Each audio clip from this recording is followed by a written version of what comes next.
था velocity selector, velocity filter या selector, कर दीजिए सभी को।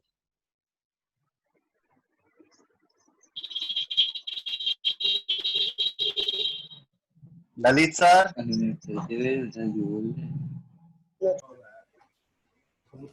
ललित सर, डायरेक्शन में आपने ले लिया। वेलोसिटी सिलेक्टर क्या है? ये सिलेक्ट करता है वेलोसिटी ऑफ चार्ज पार्टिकल, कि किस वेलोसिटी का चार्ज पार्टिकल इसमें से पास हो सकता है, वो भी स्ट्रेट लाइन में। ठीक है, तो वो देखना आपने, वो समझना आपने कैसे, कि आपने क्या करना है, मैग्नेटिक फील्ड और इलेक्ट्रिक फील्ड को लेना है सबसे पहले, मैग्नेटिक फील्ड और इलेक्ट्रिक फील्ड को। ये यहां पर आप इलेक्ट्रिक फील्ड बना लेंगे। ठीक है, तो इसमें आप पॉजिटिव नेगेटिव ले सकते हो। कहां पर लेंगे? पॉजिटिव ऊपर ले लिया आपने। अभी देखते हैं, बाकी डायरेक्शन का खेल है, कल यही प्रॉब्लम आई थी तो दोबारा नहीं आनी चाहिए वो। ये नेगेटिव। ठीक है, तो इलेक्ट्रिक फील्ड आपको पता है कहां से कहां जनरेट हो जाएगा, इस तरह से, यहां से पॉजिटिव टू नेगेटिव। ठीक है, इस तरह से इलेक्ट्रिक फील्ड होगा आपका, जिसको आप ई से भी लिख सकते हो। ठीक है, वर्टिकली डाउनवर्ड डायरेक्शन में। इसके बाद क्या होगा, यहां पर आपने डिफरेंट टाइप्स, डिफरेंट वेलोसिटी से चार्ज ले लिए, उनका मास भी अलग हो सकता है, सब कुछ अलग हो सकता है। तो यहाँ पर आपने कोई चार्ज पार्टिकल ले लिया, फिलहाल एक ही चार्ज पार्टिकल ले लो आप, क्यू, और वो वी वेलोसिटी से चल रहा है। कितनी वेलोसिटी से चल रहा है? वी वेलोसिटी से। वो इसके अंदर एंटर कर जाता है। अंदर एंटर करने के बाद अगर ये चार्ज प्लस है माइनस है, तो देखो प्लस वाला डिफ्लेक्शन बाई चांस मान लो इधर दे रहा है, तो माइनस वाला नीचे की तरफ देगा। तो ये इधर भी डिफ्लेक्ट कर सकता है और इधर भी डिफ्लेक्ट कर सकता है। सबसे पहली बात तो ये। लेकिन अभी मेरे को डिफ्लेक्शन के ऊपर ध्यान नहीं देना है, मेरे को ध्यान देना है जो ये चार्ज पार्टिकल है, जो ये चार्ज पार्टिकल है, इसकी वेलोसिटी v है, ये मैग्नेटिक फील्ड B में एंटर कर रहा है और इलेक्ट्रिक फील्ड E में, और ये दोनों के दोनों इलेक्ट्रिक फील्ड और मैग्नेटिक फील्ड आपस में क्या है? परपेंडिकुलर। और जो ये V है, ये भी क्या है? इनके साथ परपेंडिकुलरली एंटर कर रहा है। ठीक है, अब बात ये आ जाती है, जो ये चार्ज पार्टिकल इसके अंदर एंटर कर रहा है परपेंडिकुलरली, तो ये इधर भी डिफ्लेक्ट हो सकता है, इधर भी डिफ्लेक्ट हो सकता है। लेकिन एक कंडीशन है कि ये ना तो इधर डिफ्लेक्ट होए ना इधर डिफ्लेक्ट होए, ये स्ट्रेट लाइन चला जाए। क्या चला जाए? स्ट्रेट लाइन में चला जाए। वो कंडीशन आपको निकालनी है, और उसी से बनता है ये वेलोसिटी सिलेक्टर, उसी से बनेगा वेलोसिटी सिलेक्टर। अगर ये आपके जो मैग्नेटिक फोर्स और इलेक्ट्रिक फोर्स इक्वल हो जाती है, क्या हो जाती है? इक्वल। जैसे एफ ई इलेक्ट्रिक फील्ड की force is equal to magnetic field force. अगर ये दोनों इक्वल है, परपेंडिकुलर है, तो ये आपको एक ऐसी वेलोसिटी देंगे, इलेक्ट्रिक फील्ड और मैग्नेटिक फील्ड आपस में मिलकर, जो आपको बताएंगे, एक ऐसी वेलोसिटी देंगे मिलकर जो आपको बताएंगे कि कौन सा charge particle straight line move कर जाएगा, अदरवाइज सब डिफ्लेक्ट हो जाएंगे। कोई इस साइड तो कोई इस साइड, तो डिफ्लेक्ट हो जाएंगे। ठीक है, तो क्या फायदा है इसका? मान लो आपने दुनिया भर के चार्ज ले लिए, यहाँ पे सारे सारे इसमें से पास करवाए, तो पास करवाए तो क्या होगा? जिनकी वेलोसिटी जो ये देंगे उस वेलोसिटी से मैच करती हुई वही हुई। मान लो ई बाय ई बी ने परपेंडिकुलर जो है, ये दोनों इक्वल फोर्स जैसे लगाते हैं, तो मान लो इन्होंने वेलोसिटी दे दी आपको 20 मीटर पर सेकंड। तो इसका मतलब होगा, जो ये आपने दुनिया भर के यहाँ पे चार्ज पार्टिकल ले रखे हैं, जिनको आप पास करवा रहे हो, इसमें से जिस जिसकी वेलोसिटी 20 मीटर पर सेकंड होगी, वो इसमें से स्ट्रेट लाइन में पास कर जाएगा। अदरवाइज अगर उनकी वेलोसिटी कम हुई तो वो डिफ्लेक्ट कर जाएंगे। पॉजिटिव है मान लो ऊपर की तरफ डिफ्लेक्ट कर गए, नेगेटिव नीचे। ठीक है, जिनकी वेलोसिटी और कम है वो बहुत जल्दी हो जाएंगे, और ज्यादा है, ठीक है, वो हमें देखना है। सिर्फ इस वेलोसिटी का खेल है, और ये वेलोसिटी कौन देने वाला है? बार बार बता रहा हूं, ई और बी जो आपस में परपेंडिकुलर है। तो यहां पर आ जाइए, अगर इलेक्ट्रिक फील्ड की फोर्स मैग्नेटिक फील्ड के फोर्स के इक्वल हो जाए, सबसे पहले आप इस डायग्राम में देखिए कि ये डिफ्लेक्ट कब नहीं होगा। कल इसी बात पर चर्चा हो रही थी, डिस्कशन चल रहा था हमारा, ठीक है। मैं यहाँ पे लिख देता हूं इसको कि यहाँ पर velocity perpendicular to electric field perpendicular to magnetic field. ये आज आपका आर्टिकल है। अभी ये देखिए इधर मैग्नेटिक फील्ड में परपेंडिकुलरली कोई चार्ज पार्टिकल एंटर कर रहा है, प्लस का ले लिया, v वेलोसिटी के साथ एंटर कर गया। उसके बाद एंटर करने के बाद जो ये मैग्नेटिक फील्ड है, मैग्नेटिक फील्ड इस पे कितनी फोर्स लगाएगा, left hand rule, magnetic field की डायरेक्शन में फर्स्ट फिंगर, और जो सेंट्रल फिंगर है ये किसकी डायरेक्शन में, पॉजिटिव चार्ज की डायरेक्शन में। तो फोर्स कहां लगेगी इस पे, ऊपर की तरफ। यानी कि मैग्नेटिक फील्ड की वजह से जो फोर्स लगी है एफ बी जो है वो लग गया ऊपर की तरफ, ठीक है, ये नोट कर लो। दूसरी बात, अब इलेक्ट्रिक फील्ड है, ये पॉजिटिव हो गया और ये नेगेटिव। जब ये प्लस का चार्ज पार्टिकल यहां पर आएगा तो इसका जो मोशन रहेगा वो कहां रहेगा, स्ट्रेट लाइन में रहेगा, और कैसे, पॉजिटिव टू नेगेटिव, यानी कि नेगेटिव की तरफ अट्रैक्ट करेगा। तो यहां से आपको क्या पता लग गया, जो फोर्स ऑन इलेक्ट्रिक फील्ड है वो क्या आ गई, डाउनवर्ड डायरेक्शन, ये अपवर्ड डायरेक्शन में और ये डाउनवर्ड। और क्योंकि एक ही चार्ज पार्टिकल है, इस पे एफ भी लगेगा ऊपर की तरफ और एफ ही लगेगा नीचे की तरफ। मैग्नेटिक फोर्स ऊपर की तरफ, इलेक्ट्रिक फोर्स नीचे की तरफ। और अगर ये इक्वल एंड अपोजिट होती है, क्या होती है, इक्वल एंड अपोजिट, तो दोनों को बराबर रखा जा सकता है, ठीक है। यहां पर ये दोनों को बराबर रखने की कंडीशन है जो आपको क्या देगी, वेलोसिटी देगी। कैसे सोल्व करो, एफ ई, आपको पता है इलेक्ट्रिक फील्ड में फोर्स का फार्मूला क्या होता है, क्यू ई, पढ़ा था ना ये formula, electric field is equal to force upon charge, electric field chapter में। तो यहां से फोर्स का फार्मूला क्या आ जाएगा, क्यू इंटू ई। तो ऐसे यहां पर फोर्स, इलेक्ट्रिक फोर्स का फार्मूला क्या हो जाएगा, Q E is equal to F B. अगर मैग्नेटिक फील्ड में कोई चार्ज पार्टिकल एंटर करता है तो फोर्स का फार्मूला क्या होता है, Q V B sine theta. Theta क्योंकि क्या हो जाएगा यहाँ पर 90 डिग्री, चलो थीटा लगा लो पहले। तो यहाँ पे आ गया Q V B sine 90 degree, ठीक है। तो यहां से Q से Q कैंसल, और साइन 90 की वैल्यू क्या हो जाएगी, 1। तो यहां से आप देख सकते हो जो वेलोसिटी वेक्टर है वो किसके इक्वल आ गया, electric field upon magnetic field. तो एक न्यूमेरिकल भी था, अतुल ने पूछा था ये, उसमें ये फॉर्मूला लगेगा, उसमें क्या इलेक्ट्रिक फील्ड की वैल्यू गिवन है आपको और मैग्नेटिक फील्ड की वैल्यू गिवन है, और वेलोसिटी पूछा हुआ है। डायरेक्ट वैल्यू पुट करनी है आपको, एम के सिस्टम में लेके कर दीजिए, और आपकी जो वेलोसिटी आ जाएगी वो किस में आ जाएगी, मीटर पर सेकंड में। तो इस तरह से आप इसका यूज कर सकते हो। और ये जो डायग्राम है, जो बातें आपको बताई गई है इसमें, ये इलेक्ट्रिक फील्ड और मैग्नेटिक फील्ड की वजह से अगर फोर्सेस इक्वल हो जाए तो ये क्या होएगा, एक स्ट्रेट लाइन, यानी कि इनकी फोर्स इक्वल होने की वजह से आपको क्या मिलती है, वेलोसिटी मिलती है। कौन सी वेलोसिटी, जो इसमें से स्ट्रेट लाइन के हिसाब से पास कर दे मैग्नेटिक और ये चार्जेस को, ठीक है। तो ये था वेलोसिटी सिलेक्टर, छोटा सा टॉपिक है, बस पता होना चाहिए। इसमें ये फार्मूला काफी इंपॉर्टेंट है, electric field upon magnetic field, जो ये रेशो दिख रही है इससे आप वो वेलोसिटी निकाल सकते हो। बाकी चीजें तो बस आपको ये पता होना चाहिए कि सेम वेलोसिटी वालों को ये निकलने देगा, और वो सेम वेलोसिटी कौन सी होगी, जो इलेक्ट्रिक और मैग्नेटिक फील्ड की रेशो से मिलेगी। तो यहाँ से कई बार क्वेश्चन भी आ जाता है, इलेक्ट्रिक फील्ड और मैग्नेटिक फील्ड की डायमेंशन क्या होगी, पूछते हैं, इनकी रेशो क्या होगी, वेलोसिटी बोल दिया।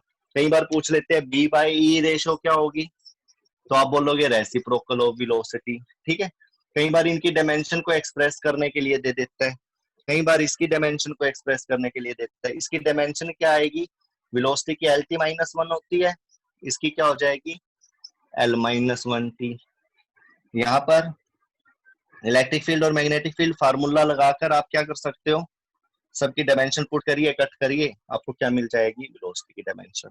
तो ये चीजें आपको अपने आप करनी आनी चाहिए। फिर भी अगर कोई दिक्कत हो तो आप तो मैसेज कर देना मेरे पास, तो एक्सप्रेस करनी सिखा देंगे, क्योंकि ये तो हर एक फार्मूले में करना पड़ेगा आपको। नेक्स्ट आपका चैप्टर ही एक तरह से स्टार्ट हो जाता है। अभी तो आप फोर्स ऑन चार्ज पढ़ रहे थे ना, अब आपके पास 2-4 आर्टिकल आएंगे और आपका जो ये देखो, जो ये फोर्स ऑन चार्ज आप पढ़ रहे थे ये साइक्लोट्रॉन पे खत्म होना था, लेकिन अभी पता लगा है कि साइक्लोट्रॉन सिलेबस में नहीं है। ठीक है, तो बात आ जाती है कि साइक्लोट्रॉन सिलेबस में नहीं है, लेकिन चार्ज के बारे में आप पढ़ चुके हैं। साइक्लोट्रॉन में वही चार्ज पार्टिकल मूव करवाने होते हैं हमें 90 डिग्री पे एंटर करवा के, तो उसके बारे में बाद में देखेंगे, अगर सिलेबस में हुआ या नहीं हुआ बाद में देखेंगे उसको। अभी हम जो पढ़ने जा रहे हैं नेक्स्ट चैप्टर कह लो या आर्टिकल कह लो, फोर्स ऑन मूविंग चार्ज अभी तक आप पढ़ रहे थे, बट अब आप क्या पढ़ने जा रहे हैं,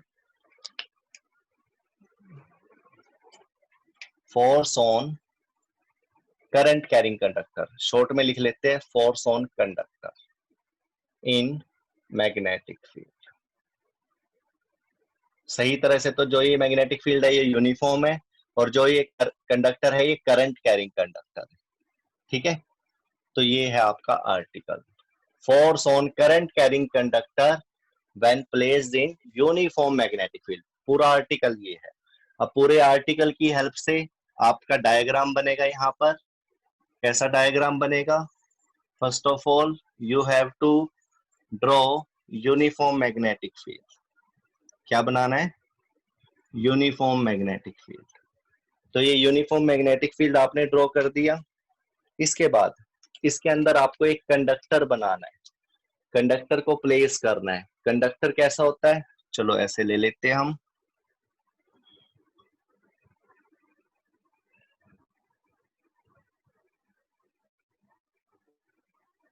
इस कंडक्टर की लेंथ कितनी ले लिया आपने, suppose L, area of cross section कितना ले लिया, सपोज A।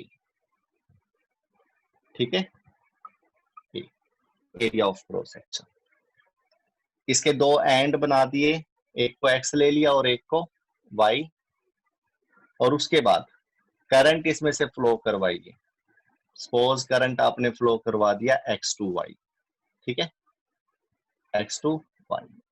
तो इलेक्ट्रॉन कैसे मूव करेंगे, इलेक्ट्रॉन कैसे मूव करेंगे इसमें, Y to X। Charge particle कैसे मूव करेंगे, Y to X। क्योंकि करंट मूव कर रहा है तो इनकी वेलोसिटी क्या होगी, ड्रिफ्ट वेलोसिटी। क्या होगी, ड्रिफ्ट वेलोसिटी। आपने पढ़ रखा है ना ये, कि अगर किसी कंडक्टर पे इलेक्ट्रिक फील्ड दे दिया जाए, करंट लगा दिया जाए, तो उसके अंदर जो इलेक्ट्रॉन है वो एक थर्मल वेलोसिटी को छोड़कर किसमें आ जाते हैं, ड्रिफ्ट वेलोसिटी में आ जाते हैं, उसमें चलते हैं। वो रिलैक्सेशन टाइम वगैरह वगैरह आपने पढ़ रखे हैं। ठीक है, तो जो ये यूनिफॉर्म मैग्नेटिक फील्ड है ये आप देख सकते हो, लेफ्ट टू राइट चला रखा हमने इस तरह से। तो ये सारा का सारा आर्टिकल, फोर्स निकालनी आप इसके ऊपर। एक चीज और रह गई है इसमें, वो क्या है, एंगल। क्या रह गई है, एंगल। तो ये मैं 0 डिग्री पर भी रख सकता हूँ, 90 पर भी रख सकता हूँ, 180 पे भी रख सकता हूँ, किसी भी तरह से रख सकता हूँ। लेकिन क्योंकि मैं एक फॉर्मूला ड्रॉ करना चाहता हूँ, बनाना चाहता हूँ, तो मैंने इसको किसी एंगल पे ले लिया, जनरल तरीके से ले लिया कि मैंने इसको एंगल थीटा पे रख दिया। ठीक है, थीटा एंगल पे रख दिया। तो बात आ जाती है कि अब आप इसके ऊपर फोर्स को निकाल लेंगे। किसको निकाल लेंगे, फोर्स को। कैसे कैसे निकाल लेंगे आप इस फोर्स को, सबसे पहली बात, एक करंट कैरिंग जो कंडक्टर होता है उसके अंदर चार्ज पार्टिकल होते हैं। करंट आपका एक्स से वाई जा रहा है तो चार्ज पार्टिकल भी वाई से एक्स चल रहे हैं, और वाई से एक्स चल रहे हैं तो वो उनपे वेलोसिटी भी है, वो मोशन में है। तो एक तरह से जो ये आर्टिकल आप देख रहे हो, मैग्नेटिक फील्ड में चार्ज पार्टिकल मूव हो रहे हैं, मैग्नेटिक फील्ड भी है और इलेक्ट्रॉन यहाँ पर चार्ज हो गए और वो मूव है, तो ये force on moving charge in magnetic field ही तो हुआ। तो यहाँ पर आप लिख सकते हो, according to this force is equal to Q V cross B. यहां पर भी अप्लाई होता है। तो आपको सबसे पहली इक्वेशन ये नोट कर लेंगे। सेकंड, इसको नोट करने के बाद वेलोसिटी कितनी है यहां पर, vd, मैग्नेटिक फील्ड क्या है, b, ठीक है, यस और नो। तो ये दोनों आप यहां पर लगा दीजिए, v b, vd, वेलोसिटी क्या ले ली आपने, चार्ज पार्टिकल की वेलोसिटी क्या ले ली, vd, ड्रिफ्ट वेलोसिटी, ठीक है, drift velocity as a treat कर दिया आपने, क्यू। उसके बाद आप इसी चीज को क्यू vd b क्या लिख सकते हो साथ में क्रॉस हटाकर, साइन थीटा। थीटा क्या है, ड्रिफ्ट वेलोसिटी और मैग्नेटिक फील्ड के बीच में एंगल, और वो एंगल क्या है, थीटा। यहाँ पे 90 0 डिग्री कुछ नहीं ले रखा मैंने, क्या ले रखा है, थीटा। तो ये आपकी इक्वेशन फर्स्ट थी, यहाँ पे इक्वेशन फर्स्ट लगा लीजिए आप, ठीक है। अब बात आ जाती है कि ये चार्ज के लिए हमने फोर्स ले लिया, लेकिन यहाँ पर क्यू V और B की बात हो रही है, जबकि मैंने क्या लिया है यहाँ पर, कंडक्टर। कंडक्टर चाहिए मेरे को, इस फॉर्म में चाहिए मेरे को आंसर कि कंडक्टर की लेंथ L है, A है। चार्ज को हटाकर अब मेरे को क्या, लेंथ वगैरह वगैरह ये चाहिए, करंट चाहिए, चार्ज नहीं चाहिए, करंट की फॉर्म में चाहिए, ठीक है, या लेंथ की फॉर्म में चाहिए। तो इनमें से कुछ इसके अंदर डालना पड़ेगा, तब जाके ये टॉपिक बनेगा, force on conductor in magnetic field. तो अब इस पूरे कंडक्टर का चार्ज बता दीजिए, क्योंकि इस पूरे कंडक्टर का अगर चार्ज आप निकालोगे तो ये सारे की सारी टर्म इसके अंदर क्या हो जाएगी, इंक्लूड। तो यहां पर अब साइड में हम कर रहे हैं टोटल चार्ज के लिए बात, ठीक है। सबसे पहले let small n is the number of electron पर यूनिट वॉल्यूम। जो स्मॉल n है वो क्या है, नंबर ऑफ इलेक्ट्रॉन पर यूनिट वॉल्यूम। यानी कि अगर आप इसका एक यूनिट वॉल्यूम ले लोगे तो उसके अंदर कितने इलेक्ट्रॉन मिलेंगे आपको, स्मॉल n किलो। सपोज आपने ये 1 यूनिट वॉल्यूम ले लिया, ठीक है, इसके अंदर कितने इलेक्ट्रॉन होंगे, n। तो ये पूरे कंडक्टर के पास कितने इलेक्ट्रॉन होंगे, तो यहां पर टोटल नंबर ऑफ इलेक्ट्रॉन या टोटल नंबर ऑफ चार्ज या टोटल चार्ज कैसे निकालोगे, पहले तो टोटल नंबर ऑफ इलेक्ट्रॉन निकाल लो, कितने होंगे, n, कैपिटल N। लेकिन जो ये स्मॉल n है इसके अपोन में क्या दे रखा है आपने, वॉल्यूम। क्या दे रखा है, वॉल्यूम। अगर आप इसको वॉल्यूम से ही मल्टीप्लाई कर दो, ये n नहीं है, n अपॉन v है, और ये v से v क्या हो जाएगा, कैंसल, तब जाकर ये क्या बनेगा, कैपिटल N। तो n की वैल्यू में v ऑटोमेटिक इंक्लूड था अपॉन में, और आपने v से मल्टीप्लाई करके क्या कर दिया, उसको कैपिटल N बना लिया। यानी कि ये पूरे कंडक्टर के इलेक्ट्रॉन देगा अब, ठीक है। ये आपका थोड़े से एक यूनिट वॉल्यूम में था, पूरे वॉल्यूम में आपको इस तरह से मिल जाएगा कैपिटल N, यानी कि टोटल नंबर ऑफ इलेक्ट्रॉन। तो यहां पर देखिए अब जो ये स्मॉल n है, स्मॉल n, और जो ये v है, वॉल्यूम कितना होता है, वॉल्यूम क्या होगा, area into length, area into length, इस तरह से। But these are the number of electron. अब मैं निकालना चाहता हूं total charge on conductor, total charge on conductor, whole conductor, पूरे कंडक्टर पे। तो टोटल इलेक्ट्रॉन कितने हैं, टोटल टोटल नहीं, नंबर ऑफ इलेक्ट्रॉन कितने हैं, नंबर ऑफ इलेक्ट्रॉन है n, बट n यहां पर स्मॉल n क्या था, नंबर ऑफ इलेक्ट्रॉन पर यूनिट वॉल्यूम। यहां पर क्या है, सिर्फ ये टोटल नंबर ऑफ इलेक्ट्रॉन है, total number of electron in conductor. अब टोटल चार्ज क्या होगा ऑन कंडक्टर, तो जो ये कैपिटल N है इसके साथ आपने क्या लगा देना है, चार्ज ऑन इलेक्ट्रॉन। तो ये आपका बन जाएगा NeAl, this is equation second. और Ne क्या होता है, Q, टोटल चार्ज। तो टोटल चार्ज क्या है आपका, अब आ जाइए यहाँ पर फार्मूले में, टोटल चार्ज कितना है Q, और Q की वैल्यू कैसे निकालनी है आपने, टोटल नंबर ऑफ इलेक्ट्रॉन को चार्ज ऑन 1 इलेक्ट्रॉन से मल्टीप्लाई करके। टोटल नंबर ऑफ इलेक्ट्रॉन कैसे निकालना आपने, ऐसे कि small n number of electron दे रखे थे पर यूनिट वॉल्यूम, या आप ड्रिफ्ट वेलोसिटी से करते आ रहे हो, यही कंसेप्ट, ठीक है। तो अब इसकी बारी आ गई है, इसको यहाँ पर आप क्या करेंगे, अप्लाई करेंगे। तो अप्लाई करिए आप इसको, तो जो ये नेट फोर्स है F, क्यू की वैल्यू क्या लगाएंगे आप, NEAL, साथ में क्या है VD, साथ में क्या है B, और साथ में क्या है साइन थीटा, ठीक है।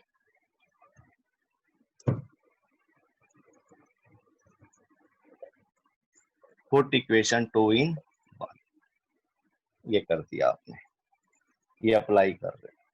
Now F is equal to NEAVD, ये रिलेशन आपने पढ़ रखा है, जो NEAVD होता है वो क्या होता है, करंट के इक्वल, इसके इक्वल करंट की। बचा क्या, LB, L को तो वेक्टर ले सकते हो आप, LB, ठीक है। तो यहां पर क्या हो जाएगा, ये साइन थीटा, साइन थीटा को हटा दीजिए, I is equal to L cross B। तो ये आपका फोर्स का फार्मूला आ गया for current carrying conductor placed in magnetic field, ठीक है। चार्ज का फार्मूला क्या था, मूविंग चार्ज अगर मैग्नेटिक फील्ड में होगा तो F is equal to Q B cross B, अगर कंडक्टर है तो F is equal to I L cross B. Sine theta साथ में ऐसे ही लगेगा, देखो क्यू और V खत्म होकर क्या आ चुका है, I और L। तो ये आपका आर्टिकल फोर्स ऑन चार्ज से ही डेवलप हुआ है, बना है, और आपके सामने है। इसके अंदर अब आप पढ़ेंगे स्पेशल केस, क्या पढ़ेंगे, स्पेशल केस। स्पेशल केस में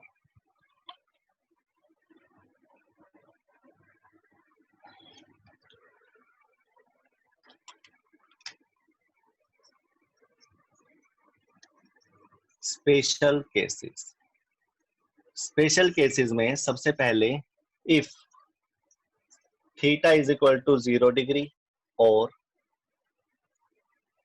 180 डिग्री, अगर थीटा की वैल्यू, एंगल की वैल्यू 0 डिग्री या 180 डिग्री हो जाती है, मतलब जो ये कंडक्टर है ये आपका इस तरह से प्लेस कर दिया जाता है, ठीक है। तो एंगल कितना हो जाएगा यहाँ पर, theta is equal to 0 degree, या फिर 180 डिग्री भी कह सकते हो कि आपका रिवर्स में कर रखा हो, और 180 डिग्री, ठीक है।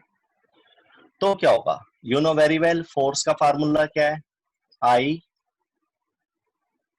बी एल साइन थीटा, मैंने क्रॉस हटा दिया, ठीक है, इस तरह से लिख लिया इसको। तो F is equal to, force की वैल्यू क्या होगी, साइन थीटा, थीटा की वैल्यू 0 डिग्री पुट करिए, I B L sine 0 degree लिखिए, या साइन 180 डिग्री लिखिए, दोनों की वैल्यू क्या होती है, 0। तो आई बी एल इंटू में 0 आ जाएगा, जिससे क्या हो जाएगा, फोर्स की वैल्यू 0। तो ये मिनिमम फोर्स, यानी कि कोई फोर्स नहीं लगने वाली है उसके पास, कब, जब वो 0 डिग्री या 180 डिग्री पर रखा हो। उसके बाद अगर इसको 90 डिग्री पे रख दिया जाए मैग्नेटिक फील्ड में, मतलब इस कंडक्टर को इस तरह से रख दिया जाए 90 degree, theta is equal to 90 degree, तब क्या होगा, नेक्स्ट स्पेशल केस, ये 270 भी हो सकता है यहाँ पर।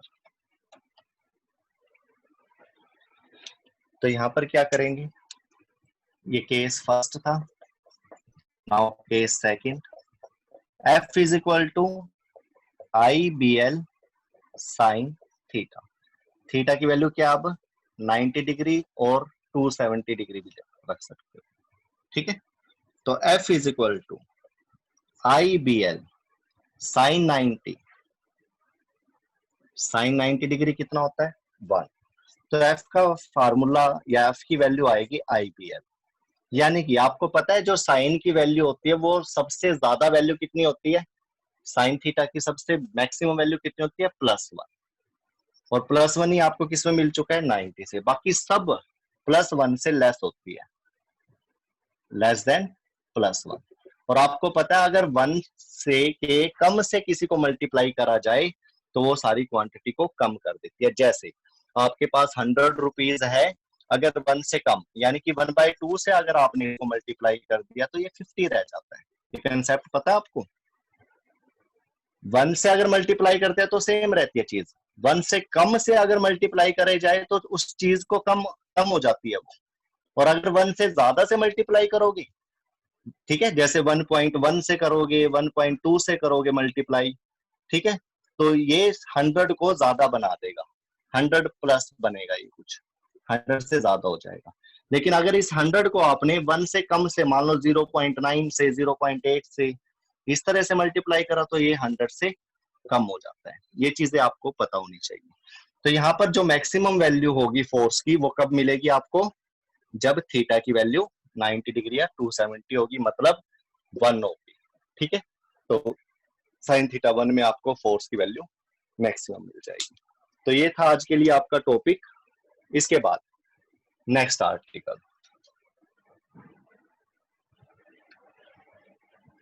नेक्स्ट जो आर्टिकल है वो काफी यूजफुल है और अच्छा भी है, और उसमें चकमा भी बहुत आ जाता है, क्योंकि उसका जो फार्मूला देखने में, जैसे आपने ये एन देखा था ना अभी, small N small N small N नहीं था, यहाँ पर number of per unit volume था, देखने में एन लग रहा था वो, लेकिन उसके अपॉन में वॉल्यूम है।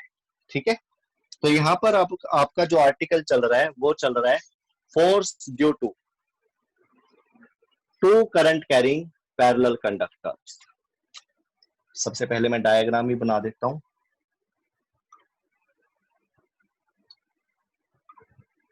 Force due to two parallel conductor, article का नाम force due to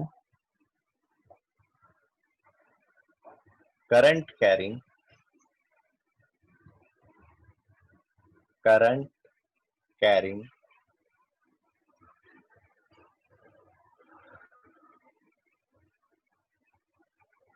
two parallel wire और कंडक्टर, और कौन से, स्ट्रेट कंडक्टर, स्ट्रेट वायर और कंडक्टर दे। ठीक है, नाम देना चाहो दे सकते हो, नहीं देना चाहो मर्जी आपकी। सपोज 2 कंडक्टर ले लिया आपने, समझना इस चीज को ध्यान से, और उनकी लेंथ क्या ले लिया आपने, सपोज L। उन दोनों के बीच का डिस्टेंस क्या ले लिया, सपोज R डिस्टेंस पे ये खड़ी है, सेम डायरेक्शन में करंट फ्लो कर रहा है, फिर हम अपोजिट भी करेंगे। ठीक है, इसके ऊपर क्वेश्चन बहुत आते हैं बेटा, ध्यान रखना। आपको मैग्नेटिक फील्ड निकालना आता है, करंट की डायरेक्शन में थंब को रखिए, मैग्नेटिक फील्ड I1 का जो मैग्नेटिक फील्ड होगा इधर अंदर की तरफ होगा और इधर से बाहर की तरफ। I2 में क्या होगा, इस साइड अंदर की तरफ लेकिन इस साइड बाहर की तरफ। तो आप देख सकते हो ये चीज। ठीक है, अगर वैसे एक जनरल बात पूछी जाए, मैग्नेटिक फील्ड बिल्कुल सेंटर में कितना होगा, नेट मैग्नेटिक फील्ड, करंट इसकी वजह से R/2 डिस्टेंस पर, R/2 डिस्टेंस पर मैग्नेटिक फील्ड कैसा होगा, I1 की वजह से अंदर की तरफ। तो ये हो गया B1 क्रॉस अंदर की तरफ P पॉइंट पर। I2 पॉइंट पर लीजिए, इसी पॉइंट पे बाहर की तरफ होगा। ठीक है, तो ये होगा B2 डॉट, ये डॉट अलग है बेटा यहाँ पे। ठीक है, यहाँ पर ये पॉइंट को शो करने के लिए दिया गया ये मैग्नेटिक फील्ड की डायरेक्शन।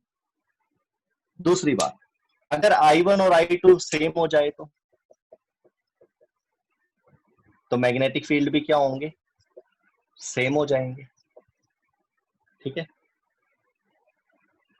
डिस्टेंस सेम है ना दोनों के, R/2। और मैग्नेटिक फील्ड कैसे निकालते थे आप, फार्मूला पता है आपको, due to a long straight wire 2I/R। देखो म्यू नॉट 4 पाई और आर, इसमें r/2 है, r/2, ये सब कांस्टेंट, और आई भी आपने क्या कर दिया कांस्टेंट, I1 और I2। तो बी की वैल्यू दोनों केसेस में सेम होगी बट इक्वल एंड अपोजिट होगी, that's why net magnetic field क्या हो जाएगा, जीरो। चलो ये तो जनरल बात वैसी बता दी थी मैंने। अब आर्टिकल करते हैं हम अपना, कि अगर दो सेम डायरेक्शन में करंट दे रखे हो तो उनके मैग्नेटिक फील्ड डिफरेंस के हिसाब से लिए जाते हैं, माइनस होंगे, ठीक है।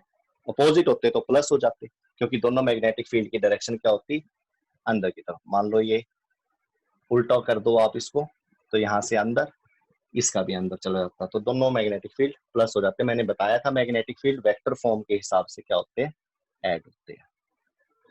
तो स्टार्ट करते हैं, फोर्स निकालना है due to current carrying two parallel straight wire और कंडक्टर। तो ये दो कंडक्टर आपके पास दे रखे हैं, इसको कंडक्टर 1 ले लो, इसको कंडक्टर 2 ले लो, लिख लो यहाँ पे कंडक्टर 1 कंडक्टर 2। कंडक्टर 1 में से आई करंट पास हो रहा है, तो इसका जो मैग्नेटिक फील्ड होगा वो I2 पे पड़ेगा, और I2 पे भी कैसा पड़ेगा, सपोज यहां पे ले लो, I2 पे भी कैसा पड़ेगा, किस तरफ, अंदर की तरफ या बाहर की तरफ, तो ये पड़ेगा आपका, देखते हैं, करंट अंदर की तरफ।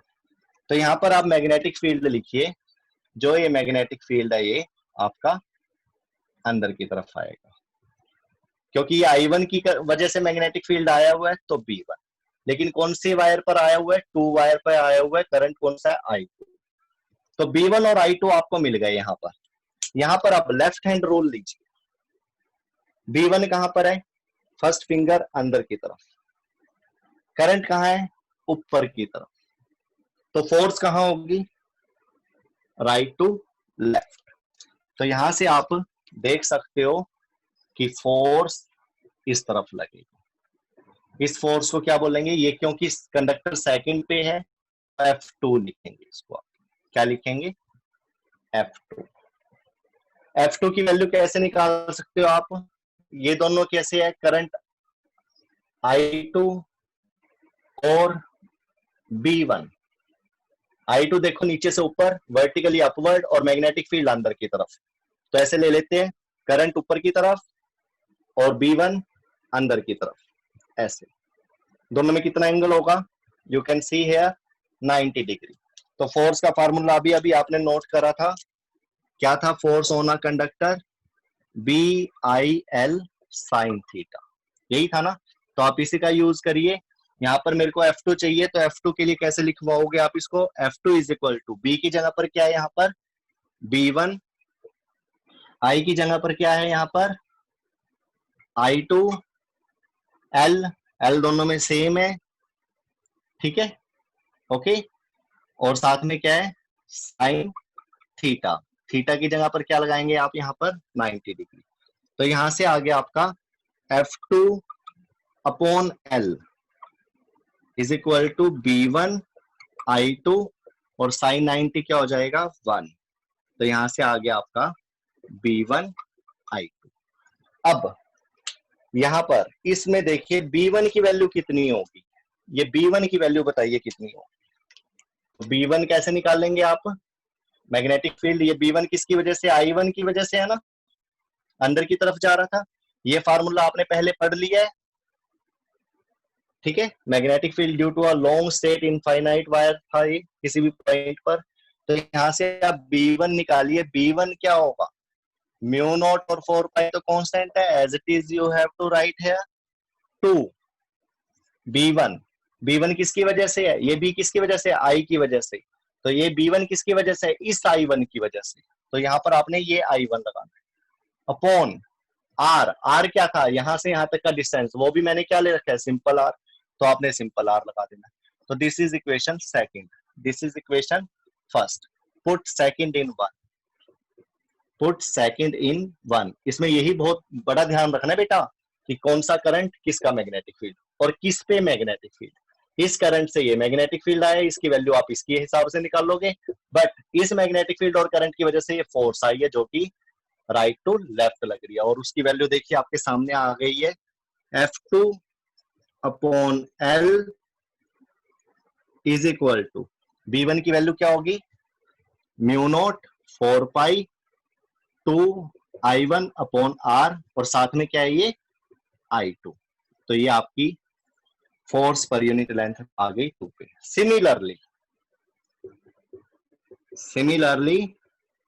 F1 क्या होगा, F1 क्या होगा या F1 अपॉन L क्या होगा,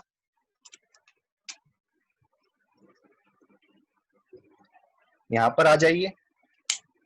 F2 अपॉन L था B1 I2, आप रिवर्स करके देखिए, यहां से यहां पर बनाकर देखिए, यहां पर क्या होगा, I2 से यहां पर B2 आएगा, B2 की वैल्यू कैसी होगी, देखिए करंट ये रहा, मैग्नेटिक फील्ड बाहर की तरफ, तो यहां पर आपको जो B मिलेगा वो कैसा मिलेगा, आउटवर्ड, ठीक है, आउटवर्ड।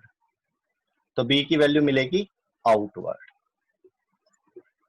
I1 का है ऊपर की तरफ, दोनों में फिर दोबारा से एंगल कितना हो जाएगा, ये देखिए, अब ये B बाहर की तरफ है, करंट ऊपर की तरफ है, फिर 90 डिग्री, ठीक है।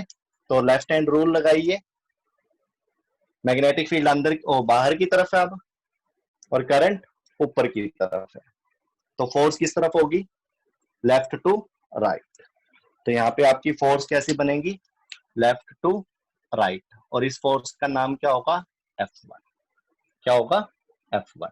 F1 की वैल्यू निकाल लेंगे आप, F1 अपॉन L। तो इन शॉर्ट मैं आपको बता रहा हूं कि ये क्या बन जाएगा, B2 I1। लेकिन यहां से जैसे आपने B1 की वैल्यू निकाली थी, B2 की निकालिए, ये B1 इनवर्ड था और ये B2 आउटवर्ड है। Formula mu naught upon 4 pi 2, B2 किसकी वजह से है, B2 किसकी वजह से है, I2 की वजह से, तो यहां पर लगेगा 2I2 upon R। This is equation third. Put कर दीजिए यहां पर, F1 upon L mu naught upon 4 पाई